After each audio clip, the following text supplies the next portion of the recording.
Donc Olivier Constant, vous êtes délégué régional de l'AFNOR. C'est avec vous que nous faisons ce trophée, grâce à votre savoir-faire, à un questionnaire qui est, comme on dit, la première marche de l'ISO 26000. Et vous vous battez, a priori, pour avoir un label européen aux normes ISO 26000. Est-ce que vous pouvez nous en parler et nous dire quel impact ça a pour les entreprises? Oui, merci, bonjour à tous.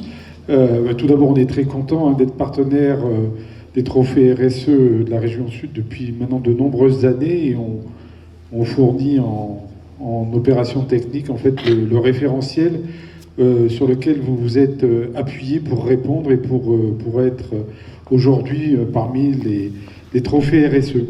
Et je voulais un peu insister donc sur ces éléments de différenciation et de reconnaissance. Vous travaillez et vous voyez bien qu'il est important aussi sur du réel, que ce soit pas sur les termes de greenwashing dont on entend souvent. Voilà. Et donc on développe cela alors au travers de l'utilisation et de l'appui de la norme ISO 26000, donc de normes internationales, bien évidemment, et aussi au travers après d'outils d'évaluation, notamment Engagé RSE, qui est l'évaluation proposée par AFNOR et qui est maintenant aussi avec des partenaires européens amène à avoir un label européen, Responsibility Europe, qui va permettre aux entreprises qui se font évaluer d'avoir une reconnaissance européenne, car n'importe quelle maintenant PME peut travailler à l'export et donc a besoin aussi d'avoir cette reconnaissance européenne.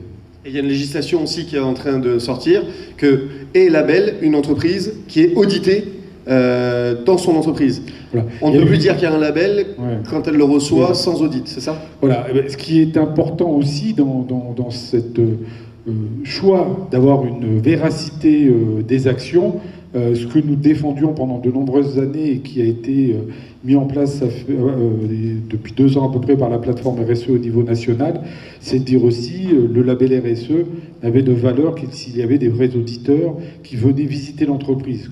Là, le digital, c'est très, très important, c'est très sympathique, mais il n'en demeure pas moins que pour connaître réellement une entreprise, son niveau et ce qu'elle fait, il est quand même important qu'à un moment, un évaluateur aille se promener, aille rencontrer les collaborateurs, les salariés, aille voir ce qui se passe dans le réel.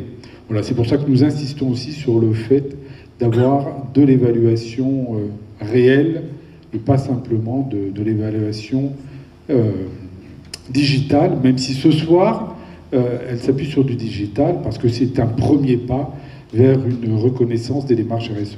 Et je rappelle que ce questionnaire est en ligne, qu'il est gratuit, et qu'il vous permet de vous auto-diagnostiquer gratuitement, et de savoir justement où vous en êtes. Il y a 24 questions, il y a 4 niveaux de maturité, on vous demande à quel niveau de maturité vous êtes, et bien sûr d'en faire la preuve. Donc c'est un bon exercice aussi.